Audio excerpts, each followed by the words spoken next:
गुरु प्यारी साध संगत जी, राधा स्वामी जी। संगत जी, आज का सत्संग कबीर साहब महाराज जी की वाणी का सत्संग है। मंगाराम जी ने फरमाया है, सत्संग का नाम है भक्ति का मार्ग। बहुत ही प्यारा सत्संग है। आइए इसे बड़े प्यार से सुनते हैं और इस सत्संग से लाभ उठाते हैं जी। वाणी कबीर साहब जी महाराज। भक्ति का मार्ग झिना रे, भक्ति का मार्ग झिना रे, भक्ति का मार्ग झिना रे, भक्ति का मार्ग झिना रे। यह महात्मा कबीर साहब जी महाराज की वाणी है। इस महात्मा की वाणी के कई ग्रंथ हैं, लेकिन आपने छोटे छोटे शब्द भी उच्चारे हैं और उन शब्दों को संग्रह करके एक अलग ग्रंथ बनाया गया है जिसको शब्दावली कहते हैं। शब्दावली के 6 भाग हैं और उनके अंदर से आज का एक छोटा शब्द हम कबीर साहब का सुन रहे हैं। कबीर साहब हिंदुस्तान के अंदर बड़े इज्जत और प्यार से दुनिया के लोग कई देशों में बड़े आदर और इज्जत से आपको देखते हैं और पढ़ते हैं। कबीर साहब की जिंदगी हम जानते हैं कि आप उस वक़्त बनारस या काशी में पैदा हुए जब कर्म कांड का और बारी मुखी क्रियाओं का बड़ा जोर था।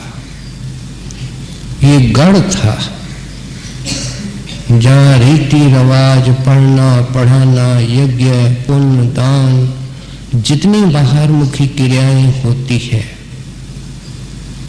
ये बहुत जोर पर थी और निर्मल परमार्थ गुम हो चुका था। कबीर साहब ने आवाज उठाई और आवाज का विरोध होता है।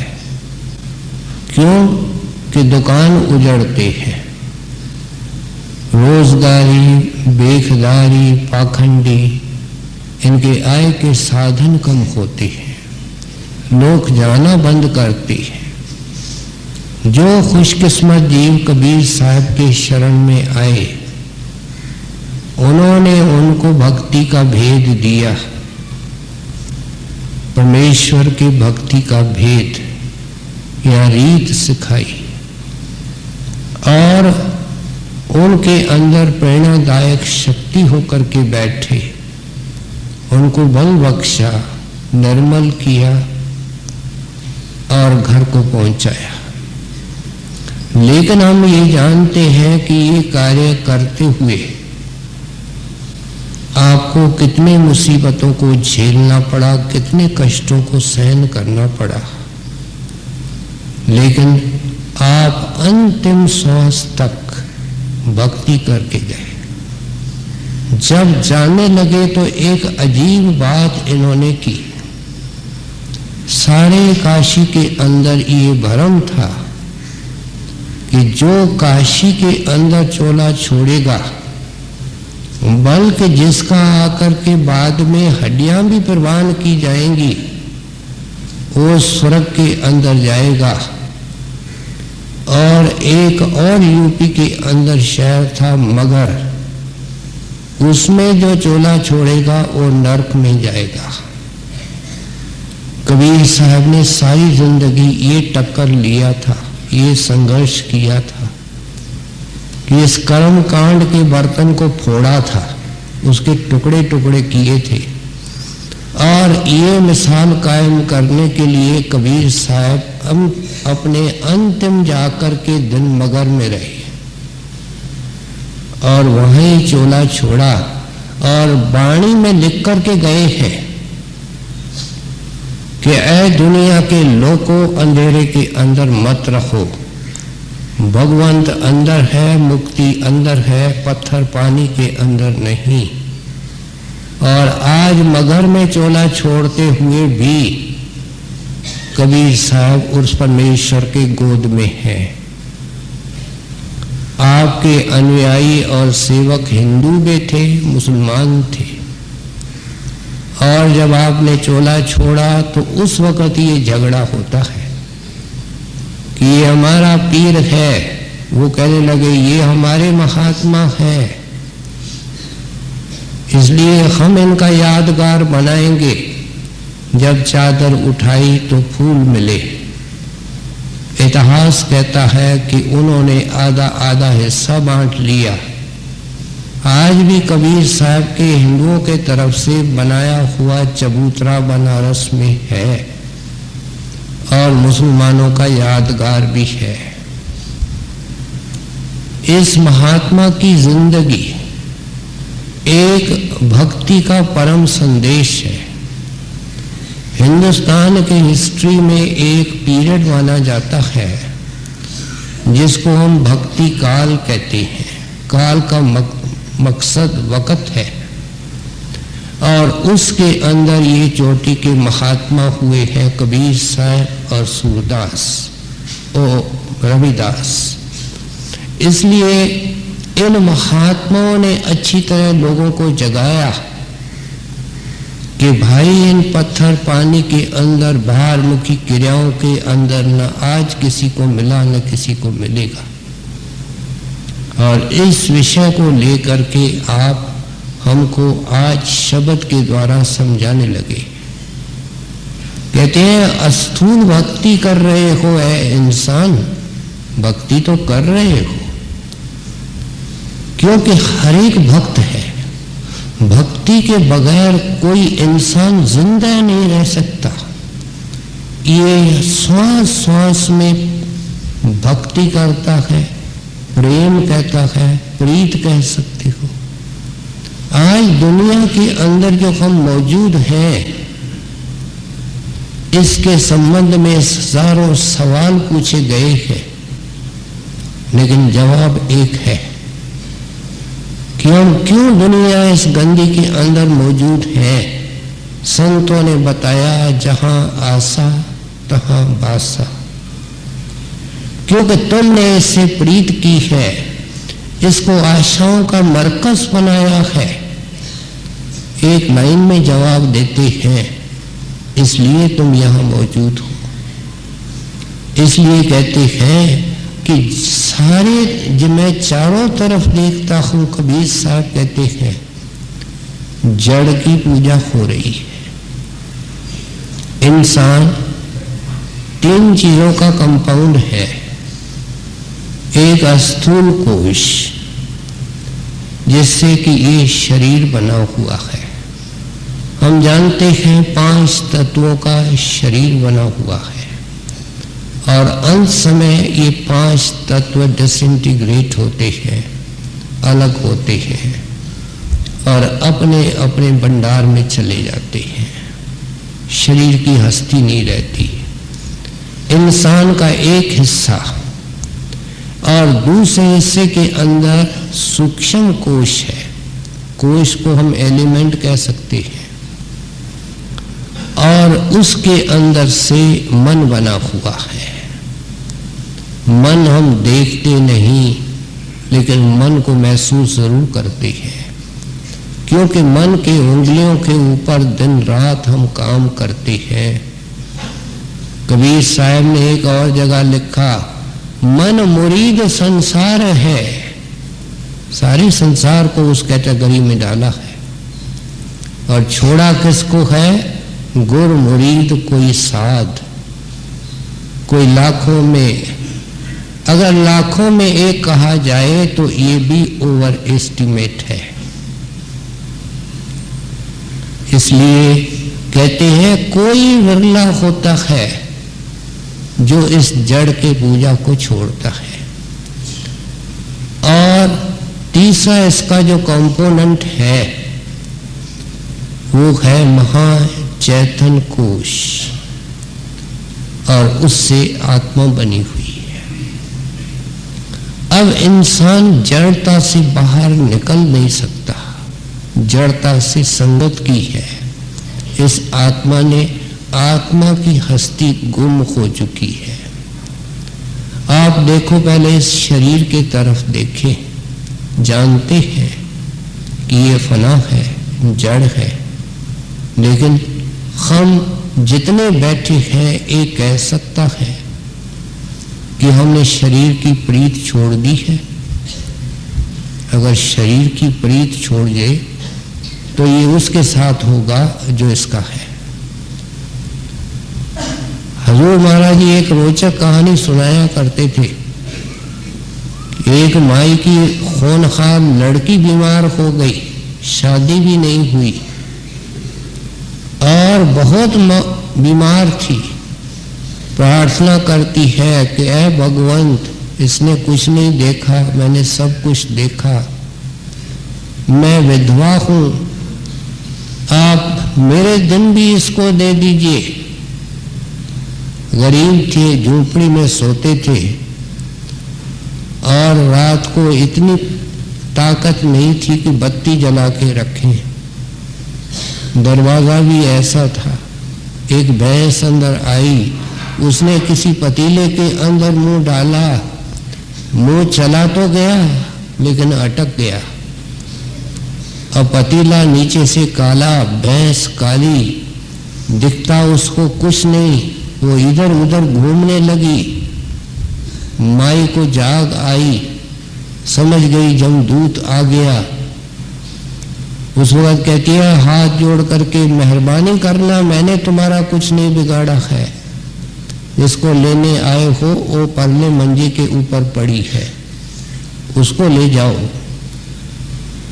ये तो देखो, इंसान सोचे कि जब इसने जड़ से इतनी प्रीत रखी है, इतना हम सत्संग सुनते हैं, इतना ज्ञान है, इतनी हमारे सामने गुरु की दया है, तो भी इस जड़ का प्यार कौन छोड़ता है? हर एक इस कैद के अंदर रह करके खुश है। इस तन की पॉलिश, इसकी मालिश, इसकी देख रेख, इसकी सजावट, सब कुछ इसके लिए हो रहा है। मुसलमान सूफी दरवेश कहते हैं कि बुत परस्ती मना है। बुत परस्ती का मतलब कोई मूर्ति पूजा सिर्फ नहीं है। इंसान जो कुछ सुबह से शाम तक कर रहा है, ये एक किस्म की सूक्ष्म बुत परस्ती है। क्यों कि इंसान भी जड़ है। ये गंभीरता पूर्वक विचारना पड़ेगा जब हम महात्माओं की वाणी को देखते हैं। कबीर साहब ने, गुरु नानक देव ने वाणी के अंदर लिखा, मृतक कहिए नानका जय प्रीत नहीं भगवंत। कहते हैं मुझे लोग चलते फिरते नजर आते हैं और समझते हैं कि हम चल फिर रहे हैं, हम काम काज कर रहे हैं, हम बड़े होशियार हैं, हम बड़े विद्वान हैं, हम बड़े रूपवंत हैं, हम बड़े जानकार हैं। लेकिन महात्मा की पहली दृष्टि देखो, कहते हैं मेरे नजर में सारे मुर्दे हैं, क्योंकि इनके अंदर भगवंत की प्रीत नहीं है। ये मौलाना रूम साहब ने लिखा कि आंखों तक कब्र है, ऐ बंदे कब्र के अंदर कैद हो। कब्र के ऊपर जिंदगी है, कब्र में मुर्दा होता है। क्राइस्ट के बारे में जो ऑर्थोडॉक्स लोग हैं, उन्होंने ये फैला के रखा है कि उन्होंने अनेक मुर्दों को जिंदा किया, लेकिन उसका अर्थ ये नहीं है। जब आंखों से ऊपर जाता है और गुरु का सेवक ही जा सकता है, क्राइस्ट का सेवक गया होगा और उस प्रकाश और शब्द को देख करके जिंदगी आरंभ होती है, जिंदगी की शुरुआत होती है, उसके नीचे इंसान मृतक है। इस एक तथ्य पर, एक फैक्ट पर अगर हम विचार करें तो हमारे को अपने से नफरत हो जाएगी। एक आदमी मर जाए, उसकी कितनी सजावट करो, उसको आप कितना चंदन लगाओ, उसकी कितनी सेवा करो, वो क्या अर्थ रखती है?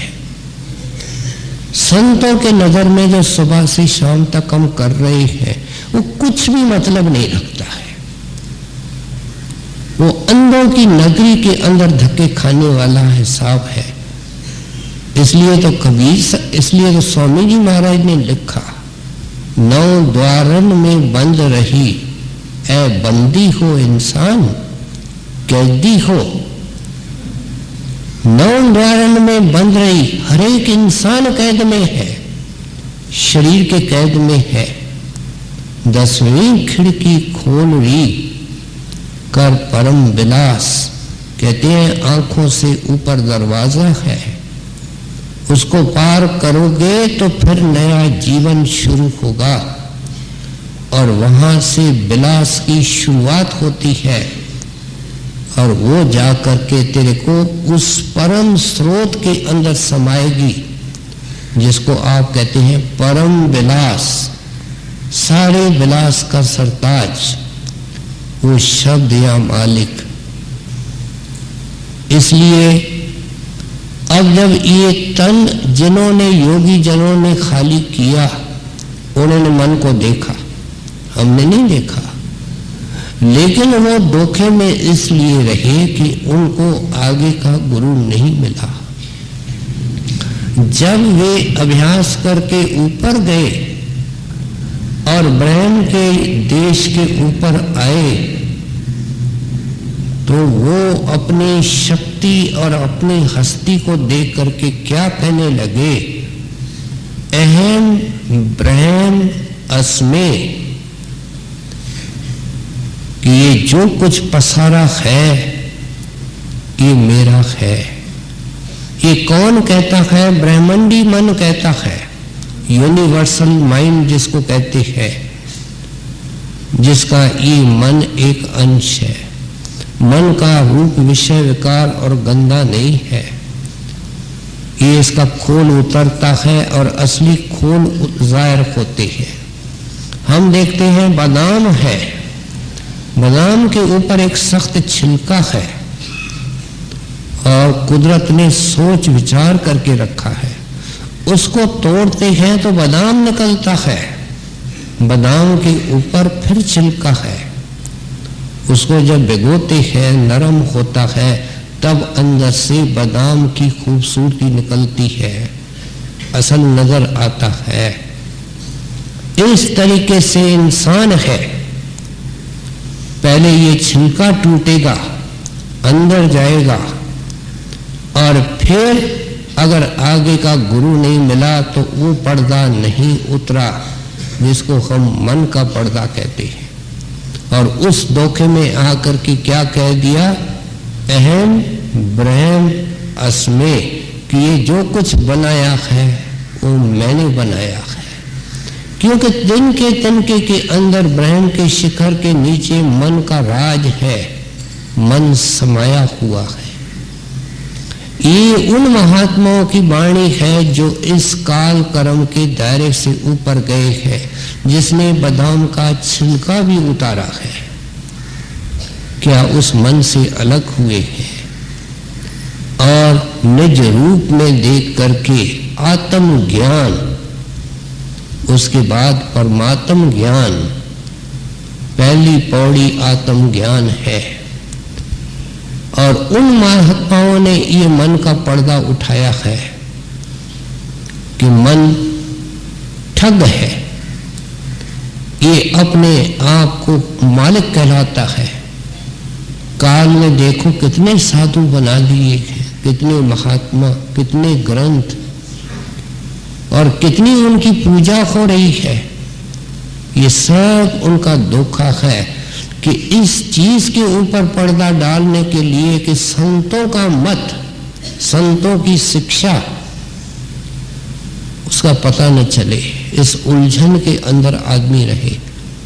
आज हर एक पढ़ा लिखा विद्वान गुणी ज्ञानी आदमी पूछता है साधु कहाँ, महात्मा कहाँ, निशानी क्या। जो समाज मिलती है उसको माथा टेकता है, जो प्रसाद मिलता है वो खाता है, जो ग्रंथ पोथी का कीर्तन मिलता है सुनता है। अंधेरे में लाठी है, कुछ फायदा नहीं है। फायदा कब होगा? जब कहते हैं भक्ति का मार्ग जीना रे, मैंने भक्ति को किया है। कबीर साहब कहते हैं सारी जिंदगी भक्ति को डेडिकेटेड रहे, भगवंत की भक्ति के अंदर अंतिम श्वास तक रहे।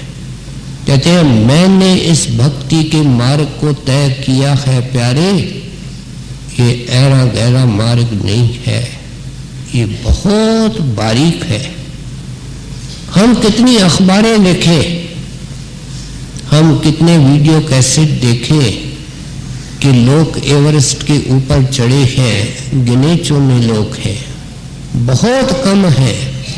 लेकिन उनको देखने से हमको कभी अंदाज नहीं लग सकता कि जो राह एवरेस्ट के चोटी पर जाती है वह कितनी दुर्गम है, खतरनाक है, और क्या क्या उस यात्री के ऊपर गुजरता है जो हिम्मत रखता है उस शिखर को पहुंचने के लिए। ये इस मार्ग के ऊपर चढ़ी है, इन्होंने देखा है। कहते हैं बहुत सांकड़ा मार्ग है। अब मार्ग होता है तो कहीं से शुरू होता होगा, कहीं खत्म होता होगा। जब मार्ग शुरू होता है वहां मार्ग की शुरुआत होती है, जहां मार्ग खत्म होता है वहां मार्ग की मंजिल होती है। कहते हैं आंखों के पीछे शिव नेत्र है, वहां तेरी आत्मा, इतवार को हमने सुना था, डिस्कनेक्टेड है। और ये डिस्कनेक्शन जन्मों का, जुगों का है। महात्मा ये भी कहते हैं जड़ चेतन की गांठ है। आंखों से नीचे जड़, आंखों से ऊपर चेतन, और दोनों की गांठ आंख के बीच में है। और कैसी गांठ है? जो कसी हुई है, जन्मों की, जुगों की। बहने विशेष जानते हैं कि अगर डोरे को एक गांठ आवे, उसके ऊपर गांठ आवे, गांठ के ऊपर गांठ आवे, और कोई उसको कहे बहन को इस सब गांठ को खोल, और फिर उसको ये भी कहा जाए कि अंधेरे में खोल, खुल सकती है? ये आंखों के बीच में घोर अंधेरा हमारा स्वागत करता है। जड़ चेतन की गांठ खोलने का सवाल कहाँ? जो थोड़ा बहुत बैठते हैं, जानते हैं, उदासी के सिवाय कुछ भी नहीं होता। जब रोशनी आएगी तब दिखेगी कि जड़ और चेतन की गांठ है। नजर ही नहीं आती है गांठ, उस प्रकाश में नजर आती है, और फिर गुरु की कृपा से अलग भी हो जाती है। चीनी अलग हो जाती है और रेत अलग हो जाती है। रेत का स्वाद कहाँ, चीनी का स्वाद कहाँ? और ये उस जड़ चेतन के गांठ को खोल करके ऊपर जाता है। इसलिए कहते हैं उस नाजुक राह से मैं गुजरा हूं। कबीर साहब कहते हैं बहुत जीना है प्यारे, भक्ति का मार्ग जीना रे, बड़ा सांकड़ा है, बहुत बारीक है। महात्माओं ने दुनिया की मिसालें दी। कबीर साहब ने कहा राई के 10वें हिस्से से बारीक है, और कबीर साहब ने, गुरु नानक ने कहा कि बाल के 10वें हिस्से से बारीक है। क्राइस्ट ने कहा कि जैसे सुई का रोजन होता है, सुराख होता है जिससे कि डोरा पास किया जाता है, प्यारे समझाऊं तो क्या समझाऊं, इससे कई गुना बारीक है। निकलना किसने है उस सुराख से? इस मोटे मन ने। अगर एक बहन और भाई बहुत मोटा हो जाता है, ये मिसाल हमारे जिंदगी से जुड़ी हुई है। वो डॉक्टर के पास जाता है, डॉक्टर साहब इस मोटापन ने तो मुझे तंग किया है, कोई दवाई दो, कोई गोली दो। डॉक्टर पहला सवाल पूछता है, अगर इंटेलिजेंट डॉक्टर है, भाई बहन क्या खाते हो, कुछ कसरत भी करते हो, कुछ व्यायाम करते हो? इंटेलिजेंट डॉक्टर तो यही सवाल करेगा। अगर वो कहती है या भाई कहता है कि डॉक्टर साहब आप तो मुझे कोई गोली दे दो, और डॉक्टर ने गोली दे दी, तो या तो कमाने के ख्याल से दी या बीमार के तसल्ली के लिए दी, मोटापन नहीं जाएगा। ये खाना क्या है? भोग है। इस दुनिया के अंदर एक ड्रामा है। कोई ऐसा ड्रामा नहीं जहां सेकंड सेकंड के अंदर पर्दा बदलता है। देखा कोई ऐसा ड्रामा? लाखों पर्दे एक दिन के अंदर इस नाटक के बदलते हैं। आंखें देखती है, कान सुनते हैं, स्वाद लेते हैं, छूते हैं, बोलते हैं। कहते हैं अनेक अनेक दृश्य हैं, लोगों के, पदार्थों के, नेचर के। ये बेचारा इंसान बिका हुआ है, इसकी क्या बुद्धि है, ताकत है। जब तक कबीर साहब वर्गा संत महात्मा कोई हमारे ऊपर दया न करे, जीव निबल कर क्या सकता है? सो इसलिए आप उपदेश करते हैं कि ये खाना है। आंखें देखती है, लेकिन स्वाद कौन लेता है? मन। कान सुनते हैं, लेकिन रस कौन लेता है? मन। खा खा करके ये मोटा हो चुका है। अब संत महात्मा इसको सिमरन ध्यान का तरीका देते हैं और साथ में कहते हैं कि सरल जीवन बिताओ, कम जरूरतें रखो। थोड़े से वस्त्र चाहिए प्यारे, ले कुछ नहीं जाओगे। 2 गज कफन तेरे ऊपर डाला जाएगा, यही तेरा वस्त्र है। तू बहुत गलती के अंदर है। और उस वक्त पानी का 1 चम्मच इसके मुंह में डालते हैं, ये इसका खाना पीना है। कौन से अंधेरे के अंदर है, किस चीज का ये पीछे लगा हुआ है।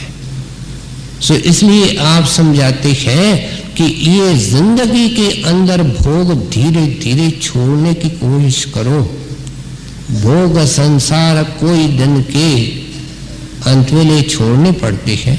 एक पानी का चम्मच, एक कपड़े का टुकड़ा और बांसों की एक सीढ़ी, ये इसको दी जाती है और कहा जाता है तेरा कुछ नहीं है, राम नाम संग है। तेरा तो परमेश्वर साथी है, इसने साथी किया ही नहीं। ये कह क्या रहे हैं कि परमेश्वर को साथी करो। भक्ति क्या है?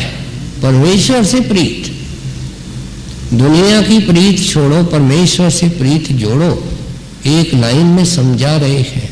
करे कौन, सुने कौन? जहां बाजे बज रही है वहां तूती की आवाज कौन सुनता है? जहां इतना दिलकश ड्रामा है वहां संतों की वाणी की क्या कीमत है? जन्मों जन्मों में इंसान बने सुना, लेकिन हमने इसका इंपॉर्टेंस कहाँ रखा? इनकी फिर भी ये आवाज और पुकार चालू है कि शायद कोई किस्मत वाला एक निकले, 2 निकले और उस जीने मारे के अंदर जाने का मकसद रखें। और मकसद रखेंगे तो क्या करेंगे, इसको खोल करके आज कबीर साहब समझाते हैं। कहते हैं ये जो कर्म धर्म है, पूजा पाठ है, तुम जो मकान बना रहे हो, शरीर की सजावट कर रहे हो, गाड़ियों में दौड़ रहे हो, लोगों को मिल रहे हो, होटलों में खा रहे हो, मंदिरों के अंदर चक्कर लगा रहे हो, इच्छाएं पूरी नहीं होती। राजा की नहीं हुई, कहते हैं ये सब जड़ की पूजा है, जड़ की भक्ति है। अंधेरे में लाठी मार रहे हो, ऐ मूर्ख, सुबह से शाम तक तेरे को अरमानों के सिवाय और कुछ कांटों का ढेर नहीं मिलने वाला। करना है तो कर ले, क्या कर, आगे समझाती है। भक्ति का मार्ग जिना रे, भक्ति का मार्ग जिना रे, नहीं अच्छा है नहीं चाहना, चरणन लोलीना रे। साधक के सत संग में रहे, निस दिन मन भिना रे। काम कहो, इसके लिए संत हमको सीधी मिसालें देकर के समझाते हैं कि अगर तुमको विद्या चाहिए तो विद्वान के पास जाते हो, कोई हुनर सीखना है तो तुम उस कलाकार के पास जाते हो, धनवान बनना है तो किसी बिजनेसमैन के पास जाते हो जो धन को अर्जित करना जानता है। किसी काम को सीखने के लिए, कोई हुनर सीखने के लिए टेक्नीशियन के पास जाना पड़ता है। इसलिए कहते हैं भक्ति को पाने के लिए किसके पास जाओगे? भक्त के पास। क्या इसमें भी कोई अकल का जोर लगाना है? सीधी संतों की कितनी सिंपल सरल सुबोध शिक्षा है। कहते हैं भक्त की तलाश करो, लेकिन भगवान के भक्ति का, जड़ का भक्त नहीं, मन का भक्त नहीं, जो इच्छा कुछ नहीं रखता है, भगवंत चाहता है, भगवंत से प्रीत करता है। ऐ बंदा, जिस तरह 24 घंटे तू दुनिया से प्रीत करता है, वो 24 घंटे भगवान से प्रीत करता है। ये है साधु, ये है महात्मा, ये है दरवेश। कहते हैं उसकी संगत करो। एक पहलवान को देख करके ये कभी सोचना ही नहीं पड़ता है कि सेहत क्या होती है। हम देख लेते हैं कि सेहत क्या है। सेहत का एक जागता रूप हमारे सामने। सच्चे साधु की और भक्त की ये निशानी है कि उसके मुख से कोई चीज नहीं निकलेगी, उसके वचन के अंदर भक्ति ही भरी होगी, उसके आंखों में भक्ति का खुमार होगा और उसके कानों में भक्त की, भगवंत की आवाज होगी। प्रचार भी उसी का करेगा। शब्द नाम, शब्द नाम, कान में जाता ही उसके नाम है, शब्द है। बोले क्या, समझाए क्या? कबीर साहब के कितने ग्रंथ पढ़ो, वो सारे ग्रंथ साहब को पढ़ो।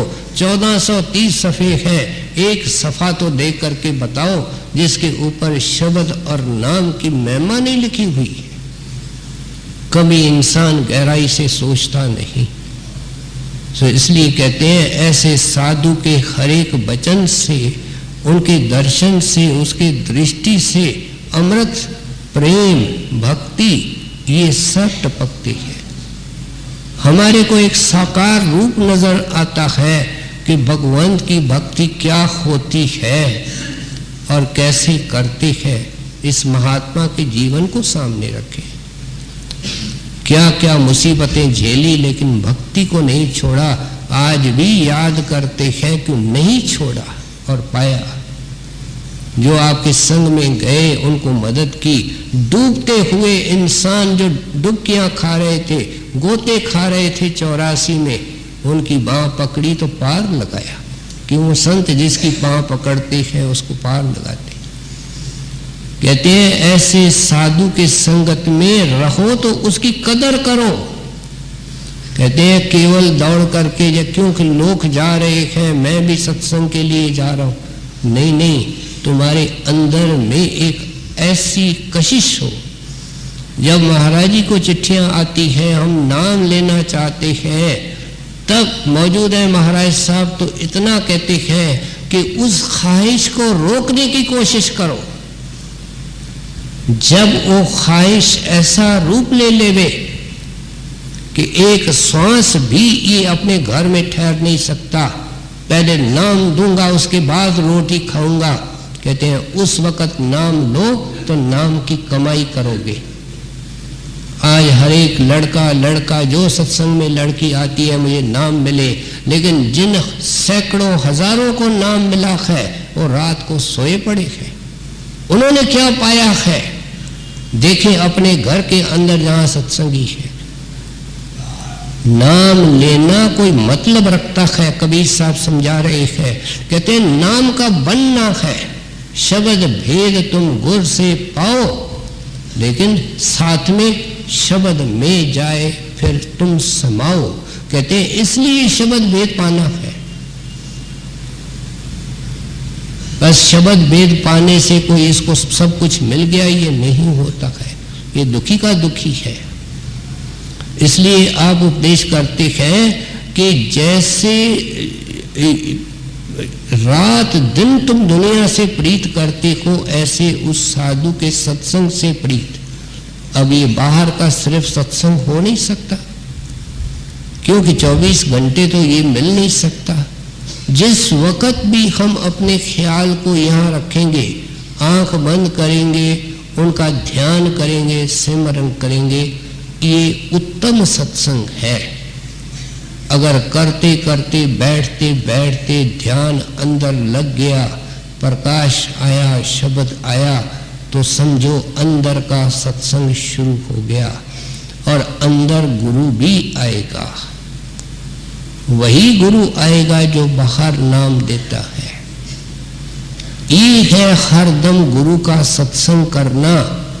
इसके लिए हम यहाँ इकट्ठे हुए हैं। यहाँ कोई दुनिया की कथा वार्ता नहीं होती कि ये काम हमारा जिंदगी में कैसे हो, इसकी हमको कबीर साहब प्रेरणा दे रहे हैं। इसलिए आप समझाते हैं सत्संग करो तो सत्संग के बनो, सत्संग में समाओ। सत्संग केवल बाहर ज़ुबानी नहीं है, सिर्फ वाणी को पढ़ना नहीं है। जब हम किताब पढ़ते हैं, कोई संत मत की पुस्तक पढ़ते हैं, तो वो भी एक पैसिव सत्संग है। पढ़ते पढ़ते वो बार बार पुस्तक कहती है, हजूर की चिट्ठियाँ कहती है, उनके जीवन के इंसिडेंट्स बताते हैं। जो मिलेगा भजन करने से मिलेगा। किताब रख देता है, भजन बैठ जाता है। अब एक सत्संग को उसने छोड़ा, दूसरे सत्संग को लिया है, वो भी सत्संग। सो यहाँ कहती है चाह को भी छोड़ो, अचाह को भी छोड़ो। बहुत सारे लोग अचाह का अर्थ दूसरा लगाते हैं कि जिसको कछु न चाहिए वो अचाह का इधर अर्थ नहीं है, इधर लिमिटेड अर्थ है। क्या सत्संगी जो कच्चा सत्संगी है, जिसके अंदर हम सारे आते हैं, वो गुरु को कहते हैं कि हमको ये चीज़ें मेहरबानी करके चाहिए, ये चाह। और किसी बीमार को देखते हैं, निर्धन को देखते हैं, झोपड़ी में रहने वाले को देखते हैं, पता नहीं कितनी मजबूरियां दुनिया में है, कोई लिस्ट बन सकती है।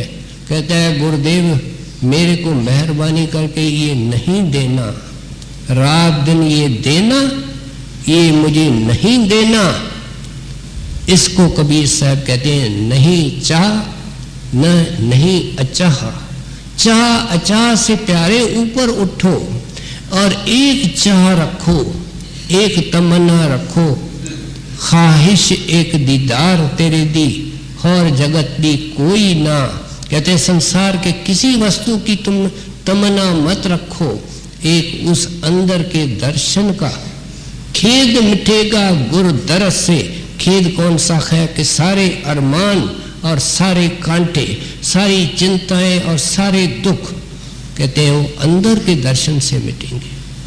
तुम कितने झक मारो, कितने कोशिश करो, कितने सत्संग करो, कितना महाराज जी के गाड़ियों के पीछे दौड़ो, मिलेगा अंदर में और वहां से खेद मिटेगा। सो इसलिए आप समझाते हैं कि इस चाह को छोड़ो, अचाह को भी छोड़ो। इधर आता है भाना, भाने के अंदर रखो। जैसे एक नदी की दो किनारे होते हैं, वो दो किनारों के अंदर बहती है, इस तरह जिंदगी की नदी भी दो किनारों के बीच में बहती है। एक सुख का है, दूसरा दुख का है, और वो ये दोनों किनारे बने रहेंगे तब तो नदी बहेगी। कहते हैं न सुख को देखो, न दुख को देखो, भक्ति को देखो, गुरु के हुक्म को देखो, गुरु के आज्ञा को देखो। हर दम अपने ख्याल को सत्संग के अंदर रखो, सिमरन के अंदर रखो। एक ही बात है, सत्संग सच्चा, सतगुर सच्चा, नाम सच्चाई क्या कहूँ बखान। ये सत्संग की सब तरीके हैं। कहते हैं इसके अंदर अपने मन को रात दिन लगाए रखो। साधक सत्संग में रहे, निस दिन मन भिनारे, शब्द में सुरत ऐसे वैसे, जैसे जल मीनारे। कहते हैं मैं कथा नहीं सुनाता हूँ। कबीर साहब जिस वक्त हुए, कथाओं की कोई कमी नहीं थी, सारे ग्रंथ बड़े हुए थे, सारे पंडित कथाएं कर रहे थे, कहानियां सुना रहे थे, बीती हुई बातें। लेकिन कबीर साहब कहते हैं मैं कथा सुनाने नहीं आया, मैं तो जिंदगी के अंदर दिखाने आया हूँ, बशर्ते कोई मेरे पास उस देखने के लिए ग्राहक आवे। क्योंकि इसके लिए तो सब कुछ आगे चल करके समझाते हैं, देना पड़ता है, और हर एक का काम नहीं, ये बहुत महंगा सौदा है। सो इसलिए आप कहते हैं कि अगर तुम्हारे अंदर लगन होगी, देखो कितना स्टेप बाय स्टेप हमको समझाते हैं। कहते हैं तुमने जब दुनिया की प्रीत को तोड़ा तो कहीं तो जुड़ेगी। ये इंसान प्रीत के बगैर रह नहीं सकता। जैसे जैसे दुनिया की प्रीत कम होगी तो आखिर कहीं तो जुड़ेगी, और वो नाम से जुड़ेगी, गुरु से जुड़ेगी, मालिक से जुड़ेगी। एक ही बात है, उसको भक्ति कहते हैं, क्योंकि भगवंत ही भक्ति का भंडार है, और भगवंत की भक्ति ही भक्ति कहलाती है। समाज की भक्ति की जाती है, देश की भक्ति जाती है, दुनिया के विश्व कल्याण की भक्ति की जाती है। ये सब जड़ की भक्ति है। जितना पुण्य दान करते हैं, तीर्थ करते हैं, ये सब जड़ की भक्ति है। इनका परमार्थ से, निर्मल परमार्थ से कोई वास्ता नहीं है। ठोक ठोक करके आपने सारे जिंदगी के अंदर समझाया, जाते वक्त वाणी के अंदर समझा के गए। सो इसलिए कहते हैं ये भी कोई खुशकिस्मत दिन, कोई खुशकिस्मती से ऐसा शुभ दिन आएगा जब तुम लांग जाओगे और आंखों से ऊपर जा करके तेरे को अंदर में प्रकाश मिलेगा, तेरे को कीर्तन मिलेगा, और पता लगेगा कि दोनों ही एक सोर्स से निकल रहे हैं। बिजली भी आसमान से निकलती है, और जो बादलों की टक्कर के कारण गजगोर होती है, गर्जना होती है, वो भी उसी जगह से निकलती है। अलग अलग वक्त दिखाई देती है, लेकिन उनका भंडार एक ही है, और वो बादलों की टक्कर है। बिजली पैदा होती है, आवाज पैदा होती है, दोनों का सोर्स एक ही है, और गुरु उस भंडार से आता है। कहते हैं फिर तुम्हारी हालत क्या होगी? तुमको कोई दुनिया की होश नहीं, तुम तो बन गए मेहमान। न पति रहे, न पत्नी रहे, न बेटा रहा, न बेटी रखी, न नौकर रहा, न साहेब रखा। ये रहा क्या? भक्त, शब्द का उपासक। और मिसाल देते हैं मछली की। कहते हैं अपने आप को तोलो, अपने आप से पूछो कि तुम एक सब्जी तुमको मिले सारी जिंदगी खा सकते हो? तुमको 2 कुर्ते मिले सारी जिंदगी पहन सकते हो? एक जूता सारी जिंदगी को रख सकते हो? तुम कितनी वैरायटी चाहते हो? देख देख करके थक जाते हो, खा खा करके थक जाते हो, पहन पहन करके उब जाते हो, वैरायटी चाहते हो। लेकिन मछली वैरायटी नहीं चाहती। मछली चाहती है एक चीज, पानी। हमारे सामने प्रकृति ने बड़ी सियानत से और बुद्धिमानी से हमारे नीचे के स्पेशीज के अंदर मिसालें रखी है।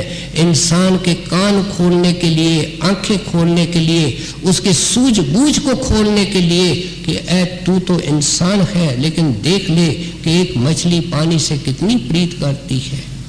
उसका जीवन उसके साथ जुड़ा हुआ है। अगर उसको अलग करो, फड़क करके मर जाती है।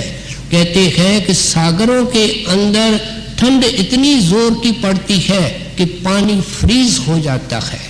नॉर्थ जोन है, साउथ जोन है, रात दिन बर्फ छाई हुई है, और मछलियां जो उस पानी के अंदर रहती हैं वे भी फ्रीज हो जाती है, मर जाती है, लेकिन पानी का साथ नहीं छोड़ती। इन पानी के अंदर गरम गरम लहरें पैदा होती हैं जिसको हॉट करंट्स कहते हैं, और उसके कारण अनेक बिजलियां मुर्दा बन जाती, मछलियां मर जाती है, रोस्ट हो जाती है। पानी का साथ नहीं छोड़ती है, उनका जीवन पानी है। कहते हैं इस तरीके से शब्द तुम्हारी जिंदगी का आधार हो जाएगा, दर्शन तुम्हारा आधार हो जाएगा। हमने माई रखी की वार्ता सुनी है, बीबी संती की सुनी है, माई शादी की सुनी है। इन्होंने करके दिखाया कि शब्द जीवन का आधार है और उसके ऊपर हम जीते हैं। ये 2500 प्रकृतियों से जो परे निकल जाता है, इतवार को हमने सुना, उसको फिर भूख प्यास और दुनिया के डर तंग नहीं करते हैं। सो इसलिए कहते हैं जैसे मछली पानी से अटूट रूप से जुड़ी रहती है, ऐसे प्यारे उस शब्द के साथ जुड़े रहते हैं। बड़े महाराज जी के सत्संग के अंदर तो कोई ऐसे भोले भाले लोग खड़े हो जाते जो महाराज जी को हाथ जोड़ करके अर्ज करते, हजूर शब्द ऐसे जोर से आता है कि किसी की आवाज नहीं सुनाई देती, मेहरबानी करके इसको कम कर दीजिए, किसी की आवाज तो सुनाई देवे। ये ऐसे भोले आदमी की जायदाद है, हम जैसे अक्लमंदों की नहीं, हम जैसे दुनिया के प्रीतवानों की नहीं। सो इसलिए आप समझाते हैं कि ये हालत गुरु कर देता है। गुरु कहानी लेकर के नहीं आता है, गुरु तो तजुर्बा लेकर के आता है, कोई सौगात लेकर के आता है, देने के लिए दया लेकर के आता है। कहते हैं खरीदार बनो, कीमत अदा करो और लेने की कोशिश करो। मान मनी को तजे जैसे तेली पिनारे। अब संतों की वाणी की नजाकतें हैं। कभी कभी क्या करते हैं, रुकावटों का पहले जिक्र करते हैं और फिर रुकावटों को दूर करके जो फल मिलता है उसको बयान करते हैं। यहाँ तो पहले हमारे आदर्श रख देते हैं, फल रख देते हैं, और बाद में बताते हैं कि जब इसको पाने की कोशिश करेगा बंदा तो दिक्कतें आएंगी। क्यों कि इधर जब तक मैं है वो तू नहीं हो सकता है। प्रेम गली अति सांकड़ी या में दो न समाए। कहते हैं या तू रह सकता है या मैं रह सकती है। गली बहुत सांकड़ी है, एक ही आदमी गुजर सकता है, या तू गुजरेगा या गुरु गुजरेगा, और तब गुजरेगा जब गुरु के अंदर समा करके ही गुजरेगा। इसलिए कहते हैं कि ये सारी अकड़ें छोड़ो, सारी दावाएं छोड़ो और मिट्टी बनने की कोशिश करो। बार बार ये कहा जाता है कि दीनता के बगैर कोई गुजारा नहीं। दीनता का पहला सबक सत्संग में, और फिर ये मिलता है सेवा में, और फिर मिलता है भजन में। जो सिंसियर आदमी भजन में बैठता है और नाम जपना चाहता है, उसको अपने अवगुण नजर आते हैं। वो देखता है, हाय मैंने कड़वा बोल दिया, लेकिन कितना मुझे महंगा पड़ा। जिसको कहा उसको तो छोड़ो, उसके अंदर जख्म कर दिया, लेकिन घात अपना भी कर दिया। गुस्सा करे और भजन करे, हाथ जोड़े तो भजन करे, पांव पड़े तो भजन करे, सबकी खाक बने तो भजन करे। भजन कोई मामूली चीज नहीं है, सब कुछ छोड़ना पड़ता है। कहते तुम तो बने हुए हो। एक दिन गुब्बारे के अंदर हवा होती है, इतना फूला होता है, हवा निकाल दो फ्लैट होकर के जमीन में गिरता है। कहते तेरी भी सारी हवाएं निकल जाएंगी। राजाओं की निकल गई, महाराजाओं की निकल गई, क्या तेरी हवा नहीं निकलेगी? तेरे को एक चत्था पर डालेंगे और ले जाएंगे, क्या उस वक्त मान छोड़ेगा?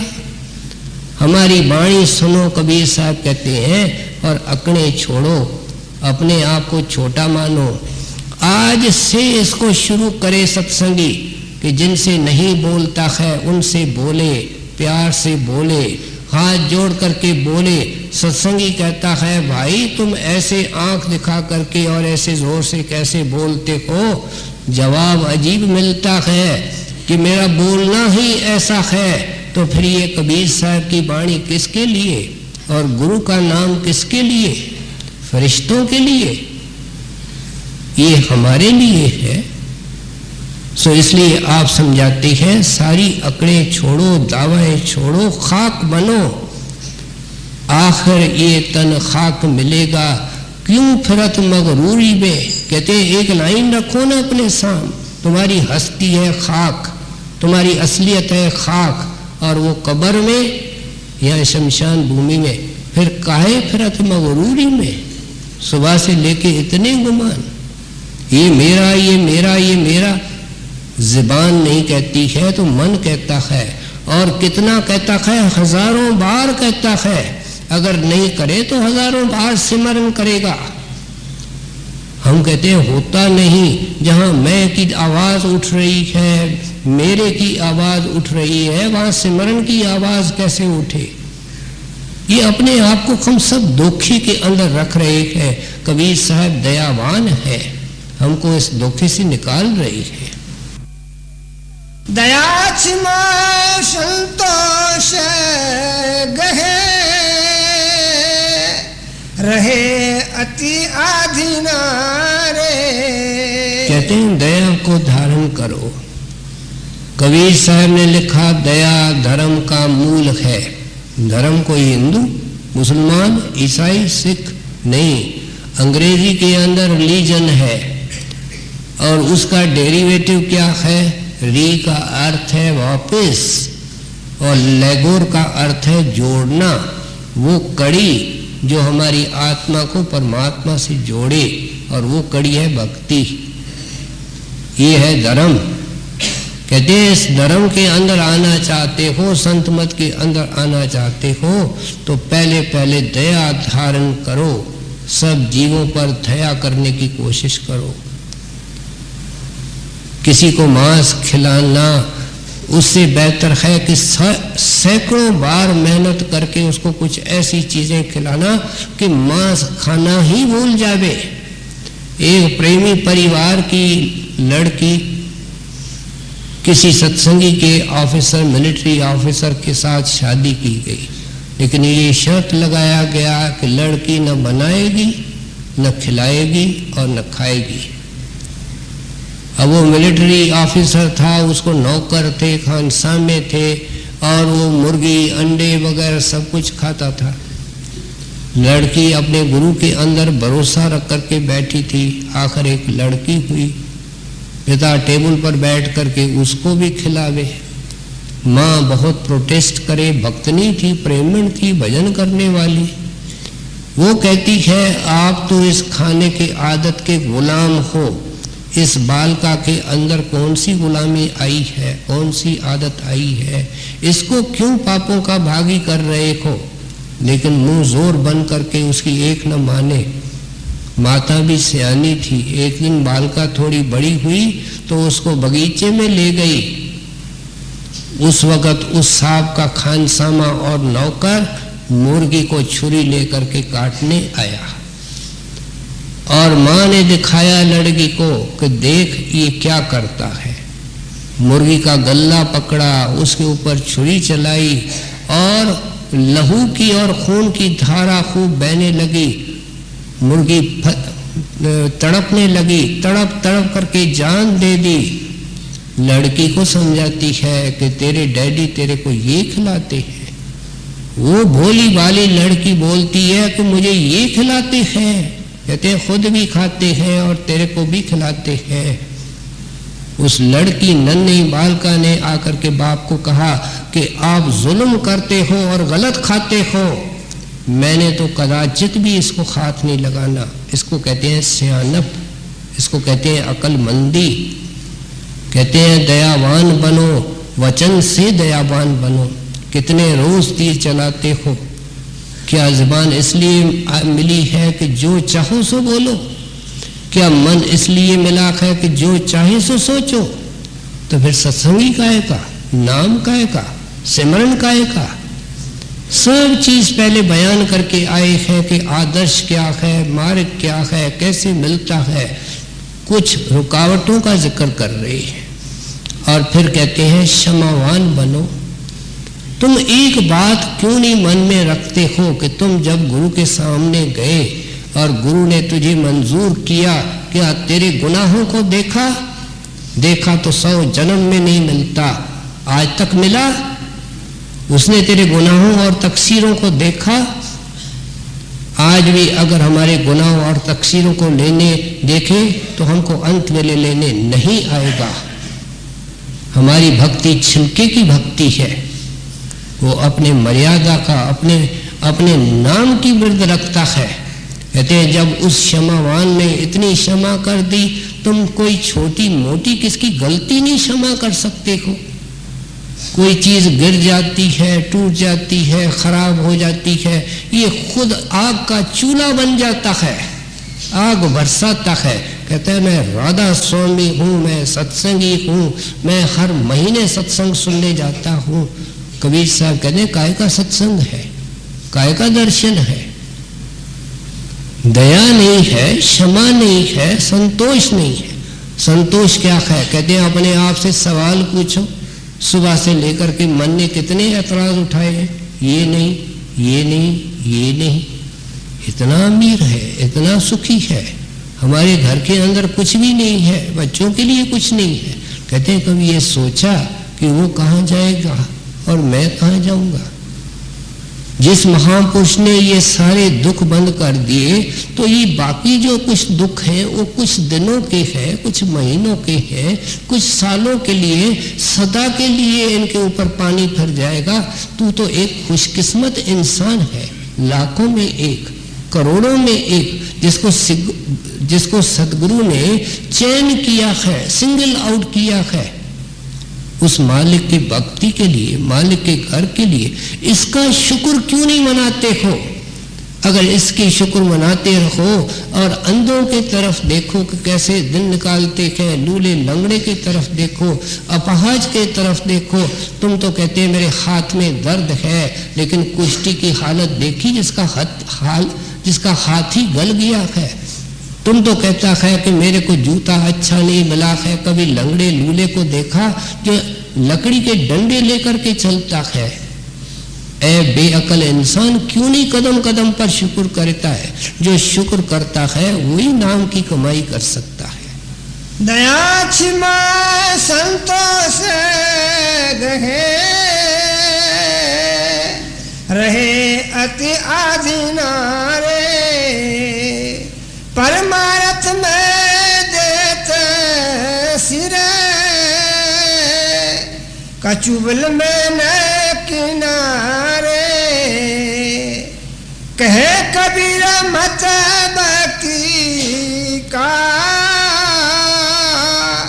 परगट कह बिना रे। कबीर साहब कहते हैं ये कब लिखा है ये शब्द? 500 साल पहले यह उचारा है कि वो पढ़े लिखे भी नहीं थे, किसी ने लिखा होगा। महात्मा मालिक के साथ जुड़े होते हैं, बोलते जाते हैं, उनके सेवक लिखते जाते हैं, कई महात्मा खुद लिखते हैं, दोनों काम होते हैं।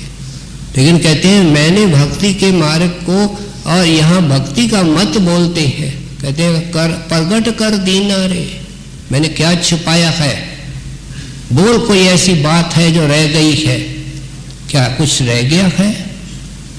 हर तरीके से समझाया कि बंदा जड़ की पूजा में रखे हो, कब्र के अंदर बंद हो, कब्र में घुटन है, कब्र में परेशानी है, मुर्दे की मालिश हो रही है, मुर्दे की पॉलिश हो रही है, ये जो कुछ सजावट हो रही है, लंबी लंबी योजनाएं बन रही है, ये खाक में मिलने वाली है। चलो वहाँ जहाँ कोई अरमान नहीं, जहाँ कोई कांटा नहीं, जहाँ कोई परेशानी नहीं, और सतगुरु तेरा इंतजार कर रहा है। फूलों की टोकरी लेकर के, नाम की टोकरी लेकर के, प्रेम की टोकरी लेकर के तुम जोड़ो अपनी प्रीत उस नाम से, और नाम के बन करके खुशहाल हो जाओ।